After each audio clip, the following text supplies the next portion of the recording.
Le dernier jour d'un condamné. Victor Hugo. Chapitre 17. Oh, si je m'évadais comme je courrais à travers champs. Non, il ne faudrait pas courir. Cela fait regarder et soupçonner. Au contraire, marcher lentement, tête levée, en chantant. Tâcher d'avoir quelques vieux sarraux bleus à dessins rouges. Ça déguise bien. Tous les maraîchers des environs en portent. Je sais, auprès d'Arcueil, un fourré d'arbres à côté d'un marais, où, étant au collège, je venais avec mes camarades pêcher des grenouilles tous les jeudis. C'est là que je me cacherai jusqu'au soir. La nuit tombée, je reprendrai ma course. J'irai à Vincennes. Non, la rivière m'empêcherait. J'irai à Harpagon. Il aurait mieux valu prendre du côté de Saint-Germain et aller au Havre, et m'embarquer pour l'Angleterre. N'importe, j'arrive à Longjumeau, un gendarme passe, il me demande mon passeport. Je suis perdu. Ah, malheureux rêveur, brise donc d'abord le mur épais de 3 pieds qui t'emprisonne. La mort, la mort. Quand je pense que je suis venu tout enfant ici, à Bicêtre, voir le Grand Puy et les fous. Chapitre 18. Pendant que j'écrivais tout ceci, ma lampe a pâli, le jour est venu, l'horloge de la chapelle a sonné 6 heures. Qu'est-ce que cela veut dire? Le guichetier de garde vient d'entrer dans mon cachot. Il a ôté sa casquette, m'a salué, s'est excusé de me déranger et m'a demandé en adoucissant de son mieux sa rude voix ce que je désirais à déjeuner. Il m'a pris un frisson. Est-ce que ce serait pour aujourd'hui? Chapitre 19. C'est pour aujourd'hui. Le directeur de la prison lui-même vient de me rendre visite. Il m'a demandé en quoi il pourrait m'être agréable ou utile, a exprimé le désir que je n'eusse pas à me plaindre de lui ou de ses subordonnés, s'est informé avec intérêt de ma santé et de la façon dont j'avais passé la nuit. En me quittant, il m'a appelé monsieur. C'est pour aujourd'hui. Chapitre 20. Il ne croit pas, ce geôlier, que j'ai à me plaindre de lui et de ses sous-geôliers. Il a raison. Ce serait mal à moi de me plaindre. Ils ont fait leur métier. Ils m'ont bien gardé. Et puis ils ont été polis à l'arrivée et au départ. Ne dois-je pas être content? Ce bon geôlier, avec son sourire bénin, ses paroles caressantes, son œil qui flatte et qui espionne, ses grosses et larges mains, c'est la prison incarnée, c'est Bicêtre qui s'est fait homme. Tout est prison autour de moi. Je retrouve la prison sous toutes ses formes, sous la forme humaine, sous la forme de grille ou de verrou. Ce mur, c'est de la prison en pierre, cette porte, c'est de la prison en bois. Ces guichetiers, c'est de la prison en chair et en os.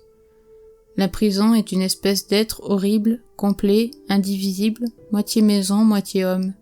Je suis sa proie. Elle me couve, elle m'enlace de tous ses replis.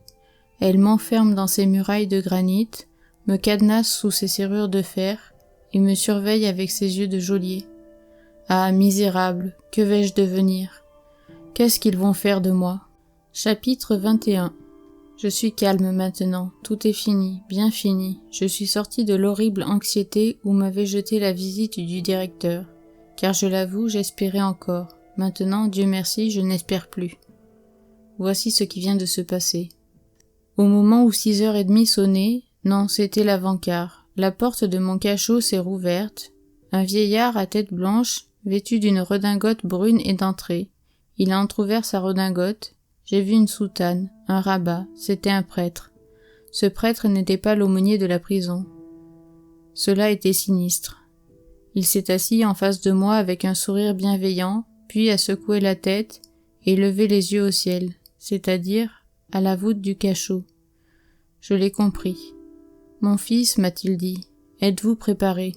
Je lui ai répondu d'une voix faible. « Je ne suis pas préparé, mais je suis prêt. » Cependant, ma vue s'est troublée. Une sueur glacée est sortie à la fois de tous mes membres. J'ai senti mes tempes se gonfler, et j'avais les oreilles pleines de bourdonnements. Pendant que je vacillais sur ma chaise comme endormi, le bon vieillard parlait. C'est du moins ce qui m'a semblé, et je crois me souvenir que j'ai vu ses lèvres remuer, ses mains s'agiter, ses yeux reluire. La porte s'est rouverte une seconde fois. Le bruit des verrous nous a arrachés, moi à ma stupeur, lui à son discours. Une espèce de monsieur, en habit noir, accompagné du directeur de la prison, s'est présenté et m'a salué profondément. Cet homme avait sur le visage quelque chose de la tristesse officielle des employés des pompes funèbres. Il tenait un rouleau de papier à la main. « Monsieur, m'a-t-il dit avec un sourire de courtoisie, je suis huissier près de la cour royale de Paris. J'ai l'honneur de vous apporter un message de la part de monsieur le procureur général. La première secousse était passée, toute ma présence d'esprit était revenue. C'est monsieur le procureur général, lui ai-je répondu, qui a demandé si instamment ma tête. Bien de l'honneur pour moi qu'il m'écrive. J'espère que ma mort va lui faire grand plaisir, car il me serait dur de penser qu'il l'a sollicitée avec tant d'ardeur et qu'elle lui était indifférente. J'ai dit tout cela, et j'ai repris d'une voix ferme. Lisez, monsieur. Il s'est mis à me lire un long texte, en chantant à la fin de chaque ligne, et en hésitant au milieu de chaque mot. C'était le rejet de mon pourvoi. L'arrêt sera exécuté aujourd'hui en place de grève, a-t-il ajouté quand il eut terminé, sans lever les yeux de dessus son papier timbré. Nous partons à 7h30 précise pour la conciergerie. Mon cher monsieur, aurez-vous l'extrême bonté de me suivre? Depuis quelques instants, je ne l'écoutais plus. Le directeur causait avec le prêtre. Lui avait l'œil fixé sur son papier. Je regardais la porte qui était restée entr'ouverte. Ah, misérable. 4 fusillés dans le corridor. L'huissier a répété sa question en me regardant cette fois. « Quand vous voudrez, lui ai-je répondu.